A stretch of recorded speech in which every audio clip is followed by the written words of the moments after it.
అందరికీ నమస్కారం. భార్య భర్తతో ఈ 3 పనులు చేయకూడదు.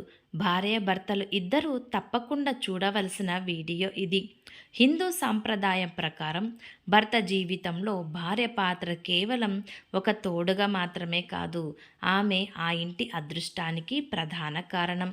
అందుకే భార్యను గృహలక్ష్మితో పోలుస్తారు. భర్త ఎదుగుదలకు భార్య ప్రధాన కారణం అని అంటారు.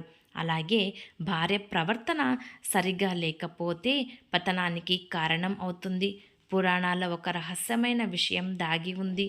అది ఏమిటంటే, ప్రతి భర్త తన భార్యకు సంబంధించిన 3 రహస్య విషయాలను తప్పకుండా గమనించాలి.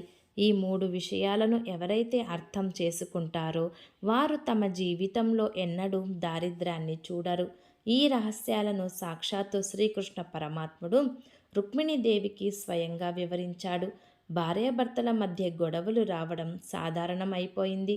కానీ ఈ 3 రహస్యాలను భర్త సరైన సమయంలో గమనించి వాటిని సరైన మార్గంలో పెట్టగలిగిన భర్తకు ఆ ఇంట్లో కలహాలు ఎప్పటికీ రావు. ఆ ఇల్లు అష్టైశ్వర్యాలతో సుఖ సంతోషాలతో ఉంటుంది. ఇంతకీ ఆ 3 రహస్యాలు ఏంటి అనే విషయం ఇప్పుడు తెలుసుకుందాం. దయచేసి ఈ వీడియో ఎక్కడ స్కిప్ చేయకుండా చివరి వరకు చూడండి. అలాగే ఈ వీడియోకి ఒక్క లైక్ చేయండి. ఇందులో ఉన్న కథ మీరు పూర్తిగా తెలుసుకుంటే ఆ 3 విషయాలు అర్థమవుతాయి. పురాణాల ప్రకారం ద్వారక నగరంలో శ్రీకృష్ణుడు తన అంతఃపురంలో విశ్రాంతి తీసుకుంటుండగా రుక్మిణీదేవి శ్రీకృష్ణుడి దగ్గరకు వచ్చింది. ఆమె ముఖంలో ఏదో తెలియని తీవ్రమైన ఆలోచన కనిపిస్తున్నాయి. అంతర్యామి అయిన శ్రీకృష్ణుడు ఆమెను చూసి చిరునవ్వుతో, రుక్మిణి, నీ మనసులో ఏదో సందేహం ఉందని నాకు అర్థమవుతుంది. లోక కళ్యాణం కోసం నువ్వు ఏదో అడగాలనుకుంటున్నావు. ఇక ఏమాత్రం ఆలోచించకుండా నీ ప్రశ్నను అడుగు, నేను దానికి తగిన సమాధానం ఇస్తాను అని అన్నాడు. అప్పుడు రుక్మిణీదేవి ఇలా అంది, స్వామి, ఈ లోకంలో ప్రతి భర్త తన భార్యకు సంబంధించిన 3 రహస్యాలను గమనించాలని, ఆ 3 విషయాలు తెలిసిన భర్త ఇంట్లో మహాలక్ష్మి ఎప్పటికీ కొలువై ఉంటుందని అంటారు కదా. అది నిజమేనా? అసలు ఆ రహస్యాలు ఏమిటి? భర్త తన భార్యలో వేటిని గమనించాలి అని అడిగింది. అప్పుడు శ్రీకృష్ణ పరమాత్ముడు నవ్వుతూ ఇలా అన్నాడు, రుక్మిణి, నువ్వు చాలా గొప్ప ప్రశ్న అడిగావు. దీనివల్ల మానవ జాతికి ఎంతో మేలు జరుగుతుంది. అయితే ఈ విషయాలను నేరుగా చెప్పడం కంటే ఒక చిన్న కథ రూపంలో నీకు వివరిస్తాను. అప్పుడు మీకు బాగా అర్థమవుతుంది అని చెబుతూ ఒక అద్భుతమైన కథను శ్రీకృష్ణ పరమాత్ముడు ప్రారంభించాడు. పూర్వం ఒక గ్రామంలో సుబ్బారావు అనే వ్యక్తి ఉండేవాడు. నిరుపేద గలవాడు. అతనికి సరైన ఇల్లు లేదు. కట్టుకోవడానికి మంచి బట్టలు కూడా లేవు. రోజుకు 2 పూటలా తినడానికి కష్టంగా ఉండేది. కానీ సుబ్బారావు భార్య మాత్రం చూడడానికి చాలా అందంగా ఉండేది. కానీ సుబ్బారావు మాత్రం తన భార్యను ప్రాణం కంటే ఎక్కువగా ప్రేమించేవాడు. ఆమె కోసం ఎంత కష్టపడటానికైనా సిద్ధపడేవాడు. అయితే ఆమెకు తన అందం మీద విపరీతమైన గర్వం ఉండేది. ఆ గర్వం కారణంగా ఆమె ఇంట్లో ఏ పని చేసేది కాదు. నిత్యం తన అందాన్ని అద్దంలో చూసుకుంటూ జీవితం గడిపేది. నాలాంటి అందగత్తే నిన్ను పెళ్లి చేసుకోవడమే నేను చేసిన అతిపెద్ద తప్పు అని రోజు గొడవ పడుతూ, నీ వల్ల నా జీవితం ఇలా అయిపోయింది. నీ దగ్గర డబ్బు లేదు, సుఖం లేదు, నాకు విరక్తి కలుగుతోంది నీ మీద అంటూ నిత్యం సుబ్బారావును వేధించేది. సుబ్బారావు ఎన్ని కష్టాలు పడినా, ఎంత సంపాదించి తెచ్చినా ఆమెకు తృప్తి ఉండేది కాదు. ఒకరోజు అతను తన పనుల కోసం పక్క ఊరికి వెళుతుండగా మార్గ మధ్యలో ఒక అడవిలో ఒక సాధువు తపస్సు చేస్తూ కనిపించాడు. ఆ సాధువు ముఖంలో ఏదో తెలియని తేజస్సు ఉంది. సుబ్బారావు ఆ సాధువు పాదాలకు నమస్కరించి కన్నీళ్లతో తన కష్టాలను చెప్పుకున్నాడు.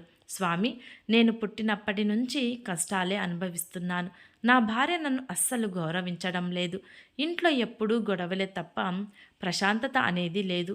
అప్పుడు ఆ సాధువు కరుణతో చూసి, దారిద్రం అనేది కేవలం బయట ఉండేది కాదు, అది ఇంట్లోనే ఉంటుంది. ప్రతి భర్త తన భార్యలో ఈ 3 రహస్యాలను గమనిస్తూ ఉండాలి.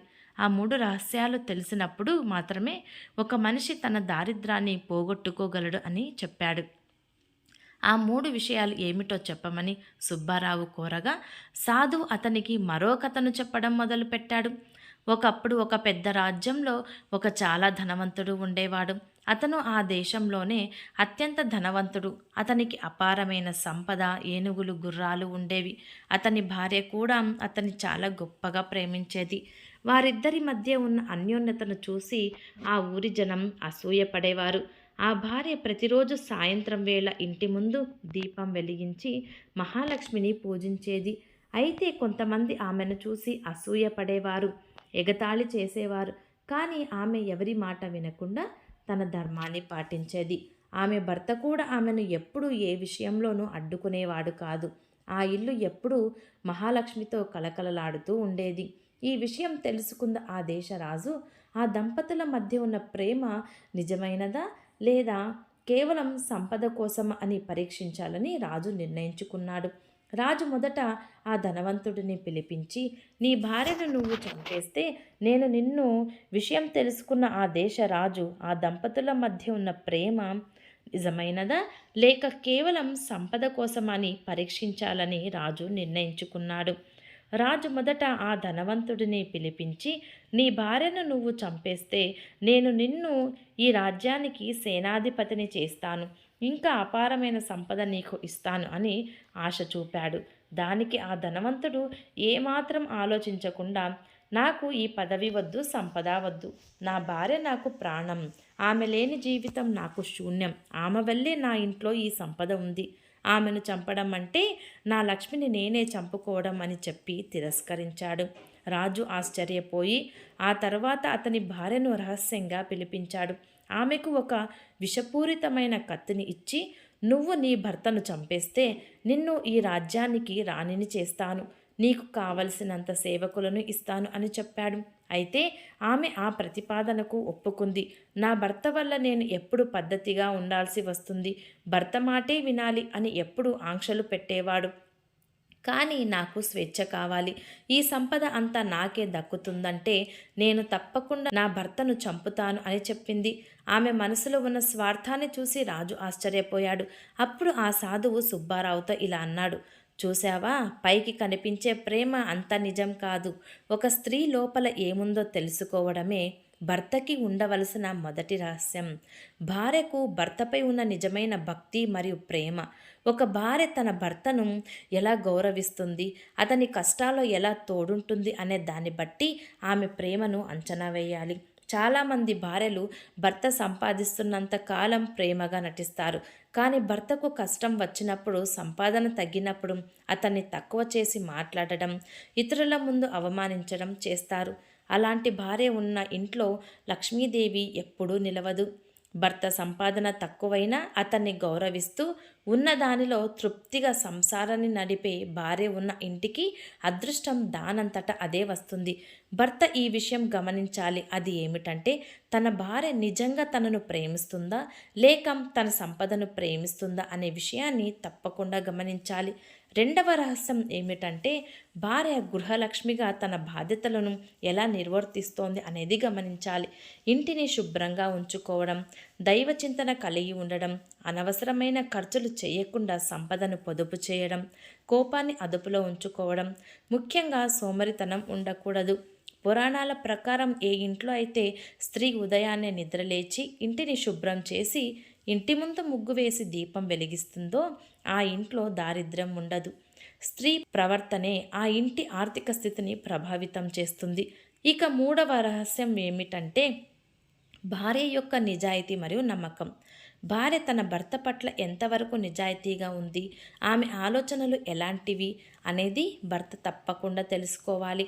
భార్య తన భర్తకు నీడలా ఉండి అతనిని ప్రతి విషయంలోనూ ప్రోత్సహించాలి. భార్యలో ఈ 3 లక్షణాలు ఉంటే నిస్వార్థమైన ప్రేమ, బాధ్యతాయుతమైన గృహ నిర్వహణ మరియు అచంచలమైన నిజాయితీ ఉన్నాయో లేదో తెలుసుకోవడమే పురుషుడు చేయవలసిన పని. ఈ 3 విషయాలను తెలుసుకున్న సుబ్బారావుకు తన జీవితంలో ఎందుకు ఇన్ని కష్టాలు వస్తున్నాయో ఒక్కసారిగా అర్థమైంది. అతని భార్య అందంగా ఉన్నప్పటికీ ఆమెలో ఈ 3 సద్గుణాలు లేవు. ఆమెకు కేవలం తన అందంపై గర్వం, భర్తపై అసూయ, సంపదపై వ్యామోహం మాత్రమే ఉన్నాయి. ఆమె ప్రవర్తన వల్లే తన ఇంట్లో దారిద్ర్యం తాండవిస్తోందని అతను గ్రహించాడు. సాధువు సుబ్బారావుతో ఇలా అన్నాడు: నీ భార్యలో ఈ మార్పు తీసుకురావడానికి ప్రయత్నించు. ఒకవేళ ఆమె మారకపోతే నీ జీవితంలో దారిద్ర్యం ఎప్పటికీ పోదు. ఎందుకంటే స్త్రీ ఇంటికి దీపం వంటిది. ఆ దీపం సరిగ్గా వెలిగితేనే ఇల్లంతా కాంతి ఉంటుంది. ఆ దీపం ఆరిపోతే లేదా పొగ వస్తే ఇల్లంతా చీకటి అవుతుంది. అప్పటి నుండి తన భార్యలో మార్పు తీసుకురావడానికి చాలా ఓపికగా ప్రయత్నించాడు. ఆమెకు పురాణాల్లోని గొప్ప స్త్రీల కథలను చాలా వివరంగా చెప్పాడు. గర్వం వల్ల కలిగే నష్టాలను కూడా వివరించాడు. ముందుగా ఆమె తన భర్త మాటలను పట్టించుకోకపోయినా అతనిలోని మార్పును చూసి ఆమెలో కూడా మెల్లగా మార్పు రావడం మొదలైంది. ఆమె తన తప్పు తెలుసుకొని తన అందం మీద ఉన్న గర్వాన్ని పూర్తిగా వదిలేసింది. ఇంటిని శుభ్రంగా ఉంచుకోవడం, భర్తను గౌరవించడం నేర్చుకుంది. ఎప్పుడైతే ఆ ఇంట్లో భార్య ప్రవర్తన మారిందో అప్పటి నుండి సుబ్బారావు చేసే పనుల్లో కూడా లాభాలు రావడం మొదలయ్యాయి. వారికి తెలియకుండానే ఆర్థిక ఇబ్బందులు తొలగిపోయి ఆ ఇల్లు సుఖశాంతులతో నిండిపోయింది. ఒక భర్త తన భార్యను కేవలం ఒక వస్తువులాగా చూడకుండా ఆమెలోని అంతర్గత రహస్యాలను, ఆమె ప్రవర్తనను గమనించి ఒకవేళ లోపాలు ఉంటే వాటిని ప్రేమతో సరిదిద్దుకోవాలి. భార్యాభర్తల మధ్య కలహాలు రావడం సహజమే అయినా ఆ కలహాలు ద్వేషంగా మారకుండా చూసుకోవాలి. భార్య తన భర్తకు ఇచ్చే గౌరవమే ఆ భర్తకు సమాజంలో గొప్ప స్థానాన్ని తెస్తుంది. ఈ వీడియో మీకు నచ్చినట్లయితే ప్లీజ్ లైక్ చేసి మీ ఫ్రెండ్స్కి షేర్ చేయండి. అలాగే మా కొత్త వీడియోస్ మీకు వెంటనే చేరాలంటే మా ఛానల్ని సబ్స్క్రైబ్ చేసుకొని పక్కనే ఉన్న బెల్ ఐకాన్ని ప్రెస్ చేయండి. ధన్యవాదములు.